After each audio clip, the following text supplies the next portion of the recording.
Love that question because that is actually exactly the reason why I've partnered with Ant-Man and the Wasp: Quantumania, because as we know, Scott Lang is an electrical engineer and his daughter Cassie really looks up to him and she eventually becomes an inventor herself. And so that story really closely resembles my own story. My dad is an electrical engineer as well, and he specialized in electronics. And so when I was a little girl, I remember that it was just so normal for engineering to be in our household. I would go into his office and I would see all of the different components and the circuit boards and the soldering equipment. He had his office in the garage, and so we could go in there and just kind of look around at all of the different things. And so as I grew up, I started to understand what those different things were.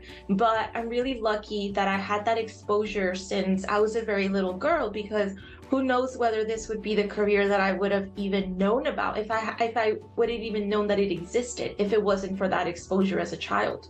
It's incredible, and I really do genuinely believe that that's how we're going to start making a change, because still to this day there are so many little girls that have that idea, because of their environment and because of the people that they are interacting with, that these careers are either only for men or for a very stereotypical type of woman. And so to be able to see these women that are normal women and that are doing these incredible, amazing things just because they like it, just because they genuinely have that interest in it, is really going to be able to start changing the way that these little girls view not only these careers, but their own femininity within that field. I actually thought about this a lot. And I would want it to be able to stop time, but this is the important part, without aging.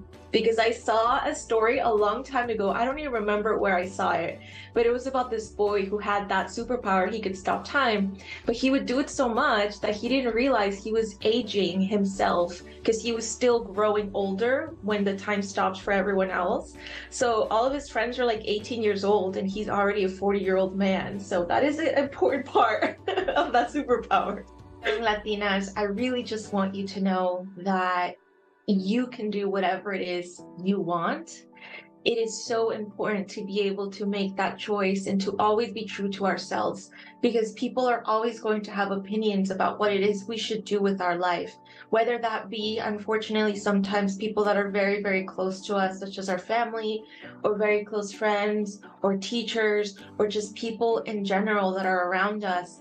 And it's okay to listen, it's okay to take advice, but what we always need to understand is that we're the ones that are going to be living this life. And we're the ones that are going to have to ask ourselves years down the road whether we are satisfied with our choices. So make that choice, change your mind as many times as you want. There is nothing wrong with it, but just continue to always be true to what you want to do with your life.